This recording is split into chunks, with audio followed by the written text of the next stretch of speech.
Olá! Em um momento em que o governo federal destacou o Exército para garantir a segurança no estado do Mato Grosso do Sul, em razão dos conflitos entre produtores rurais e lideranças indígenas, está pronto para ser votado na comissão especial o relatório sobre a proposta que envolve o Congresso no processo sobre a demarcação de reservas indígenas. É a chamada PEC 215, tema desta edição do Brasil em Debate, que conta com a presença dos deputados Edmilson Rodrigues, do PSOL do Pará, e Dirceu Esperafico, do PP do Paraná. Eu sou Fabiana Mello e o Brasil em Debate é um programa da TV Câmara e da Rádio Câmara. Obrigada, deputados, pela presença dos senhores aqui no estúdio da TV Câmara. Deputados, há uma resistência muito grande das lideranças indígenas em relação à participação do Congresso Nacional nesse processo de demarcação. O texto original previa a palavra final aqui dos parlamentares. O Executivo faria a demarcação, mas ela teria que ser homologada pelo Congresso. Com essa mudança, deputado Edmilson Rodrigues, o senhor acha que é possível que as lideranças indígenas sejam mais receptivas a esse texto? Não, os povos indígenas, inclusive, não participam das audiências, se negam porque não legitimam a PEC 215. Eles consideram que é uma agressão à conquista constitucional, que é a avaliação que eu tenho. Mas por que eu participo? Porque era importante, por dentro, na condição de deputado, questionar as teses defendidas pelos latifundiários, os produtores, grandes produtores rurais, né, que levantam aspectos que devem ser enfrentados, mas não justifica a PEC 215 repassar para o Congresso Nacional competências que a Câmara não tem como desenvolver. É transformar uma situação tão importante como a demarcação de terras indígenas em determinação meramente política, numa situação em que a política está tão desacreditada no país. Então, quem vai fazer o laudo antropológico? Quem vai fazer demarcação topográfica e até geodésica de uma grande área que tem que considerar a curvatura da Terra, por isso a geodésia, não é? Quem analisará a ancestralidade da ocupação da Terra ou não? Quem analisará os procedimentos que envolvem ao longo do século o Estado brasileiro, às vezes, inclusive, orientando erroneamente tanto indígenas a sair da sua terra, quanto produtores rurais a entrar na terra que é indígena, né? Então, criou-se uma série de distorções, o Estado brasileiro.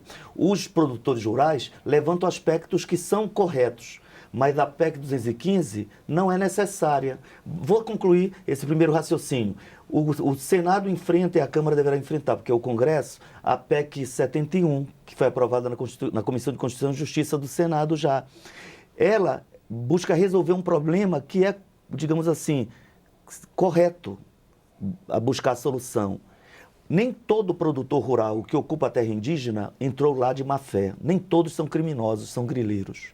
Às vezes o Estado brasileiro, no tempo da ditadura, em outros momentos, levou aquelas pessoas, como retirou... política de Estado. Então, se não houve má fé, por que então, na hora que o governo quer reintroduzir os indígenas, para garantir o direito à terra do indígena, legítimo direito, por que não indenizar o produtor rural? Se não houve má fé, o Estado tem obrigação.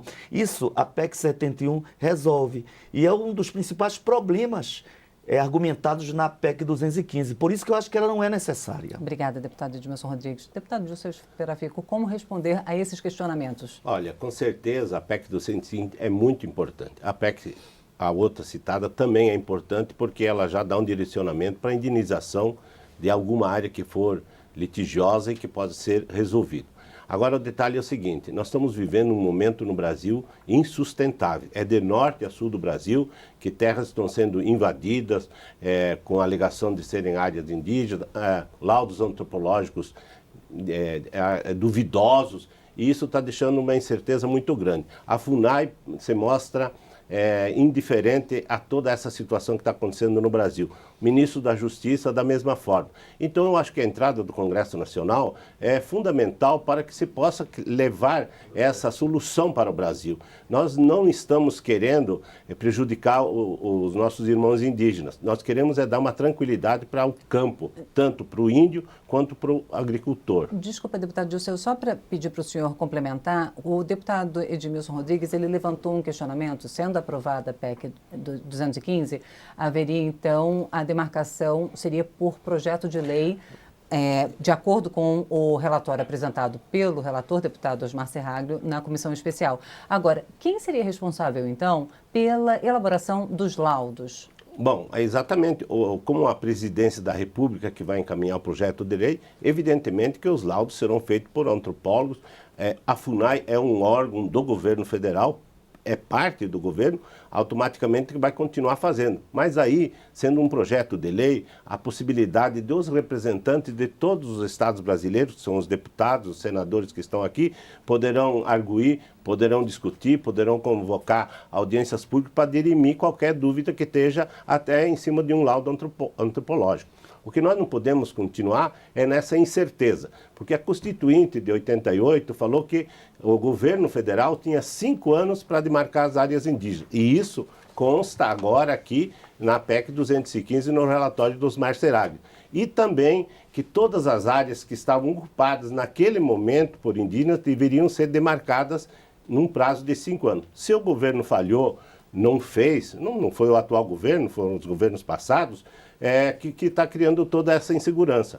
Nós temos no Rio Grande do Sul, por exemplo, pessoas que estão lá, que vieram, por exemplo, alemães, que compraram suas terras há 150 anos atrás e foi passando de pai para filho, agora de um momento para outro foram despejados à margem das estradas porque as terras foram declaradas por um laudo antropológico que eram indígenas. Então, isso que nós não podemos admitir, que um cidadão, um agricultor, um pequeno agricultor ou vários sejam despejados com a alegação pura e simplesmente que são áreas indígenas.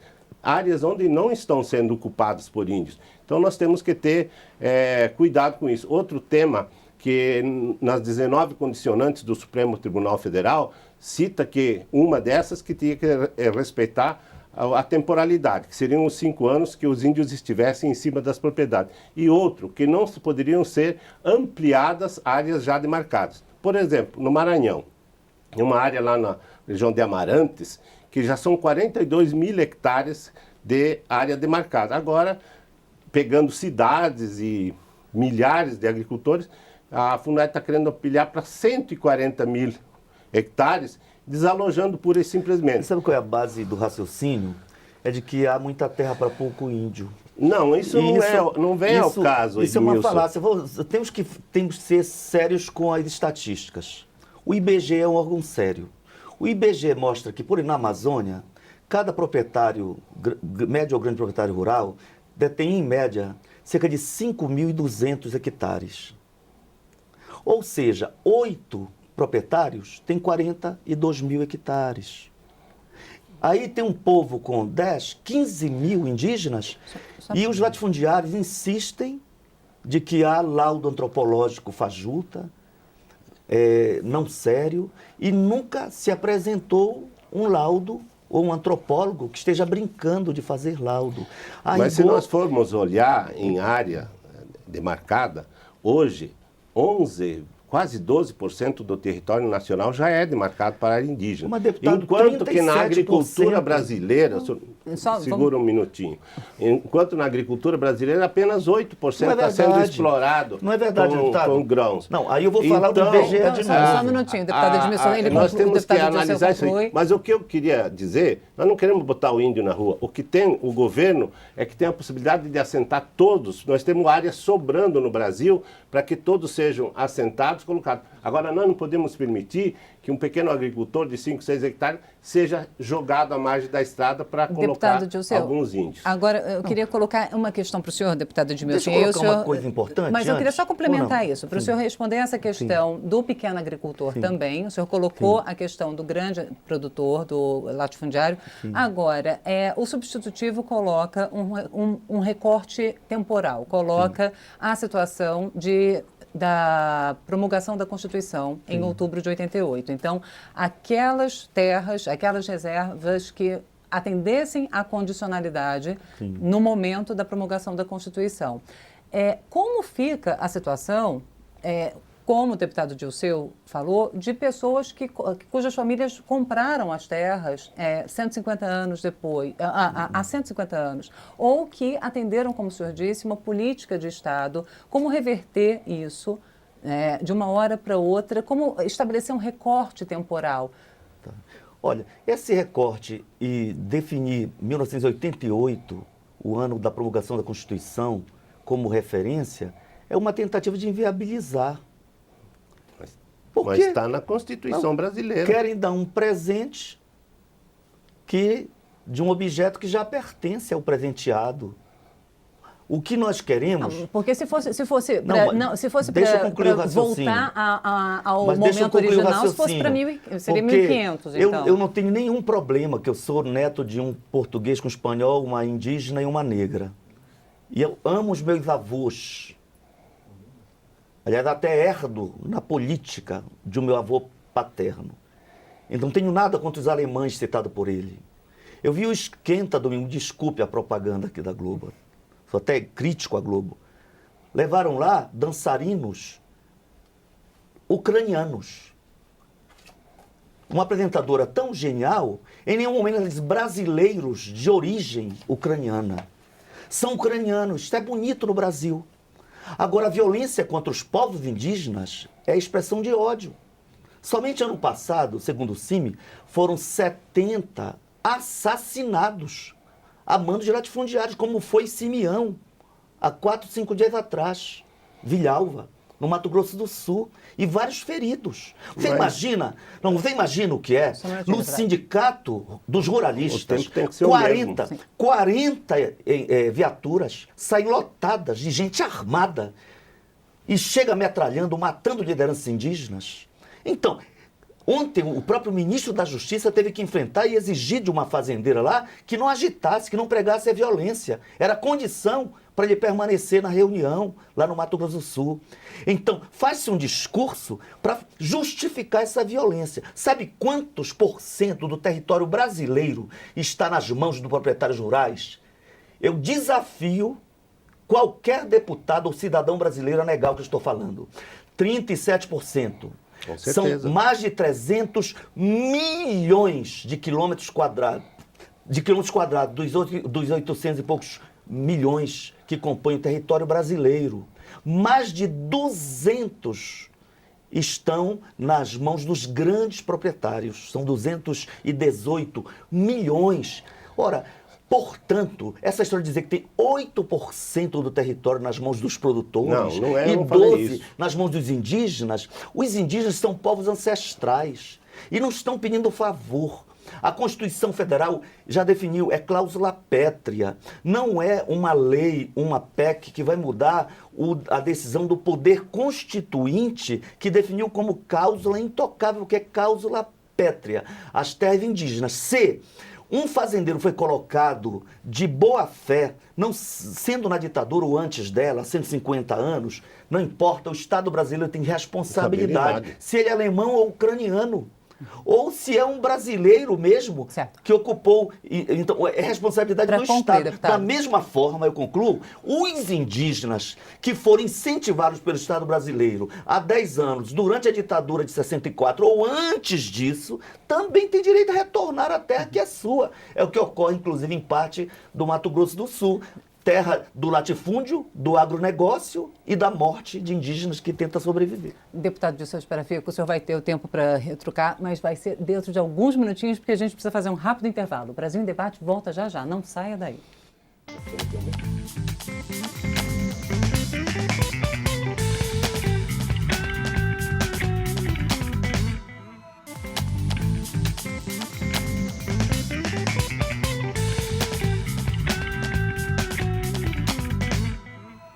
Voltamos a apresentar o Brasil em Debate. O tema de hoje é a PEC 215, proposta que envolve o Congresso Nacional no processo de demarcação de reservas indígenas.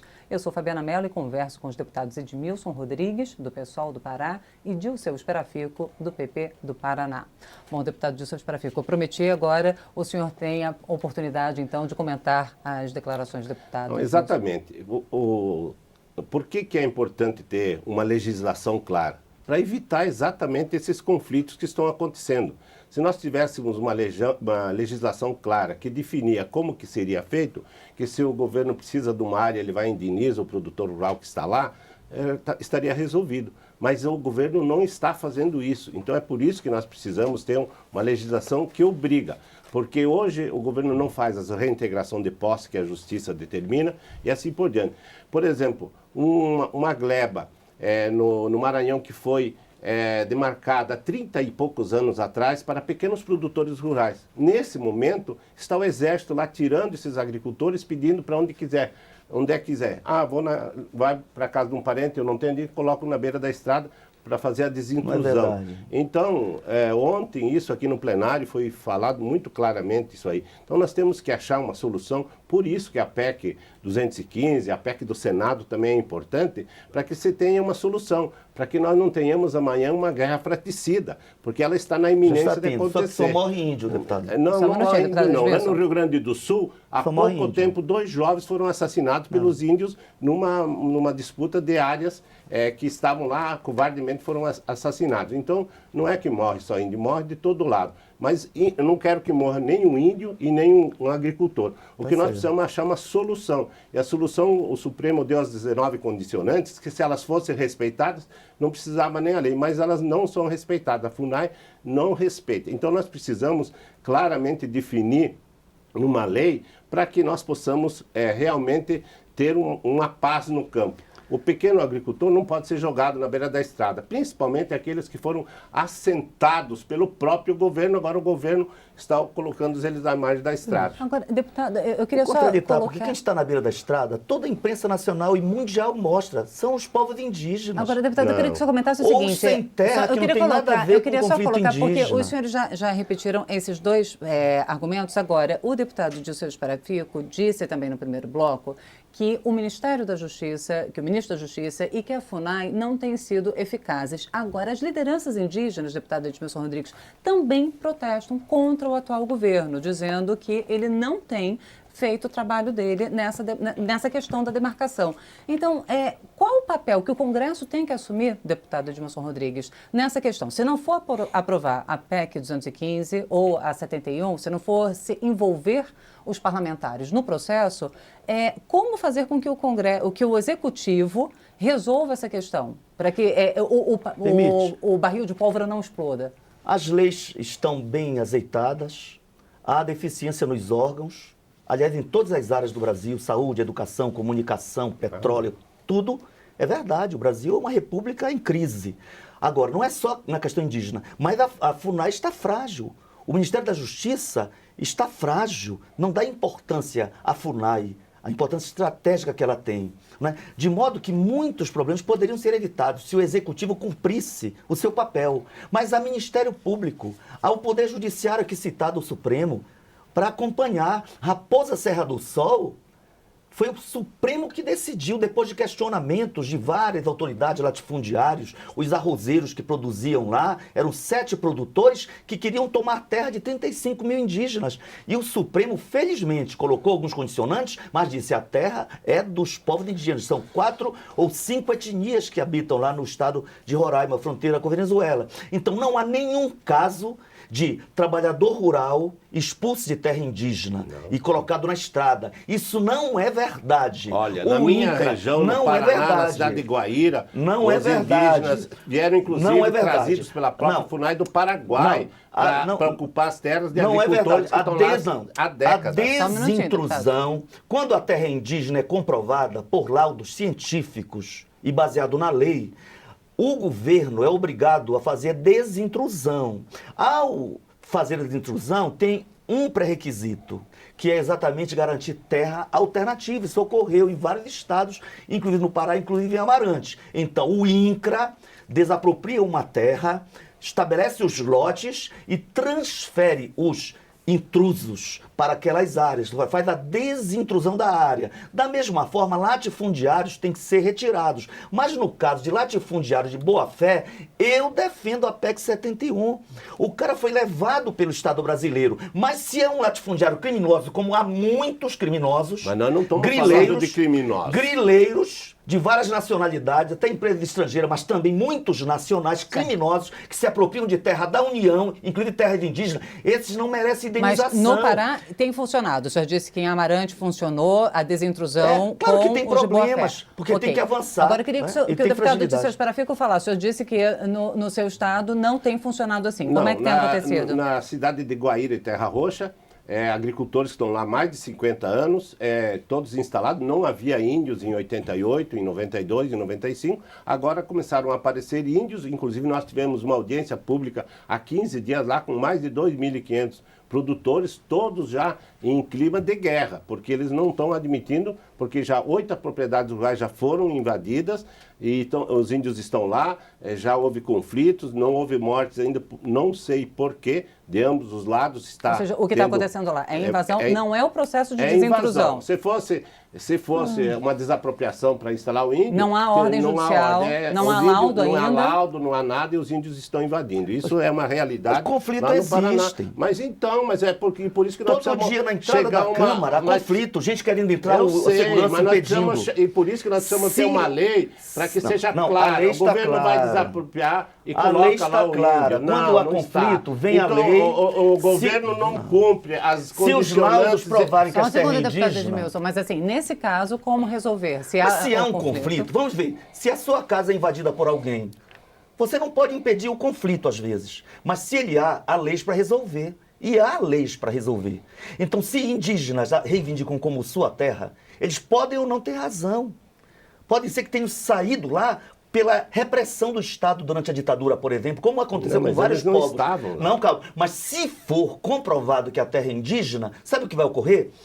Ao decidir fazer a desintrusão, terá que ter terra alternativa. Ninguém vai para a estrada. Isso é um absurdo.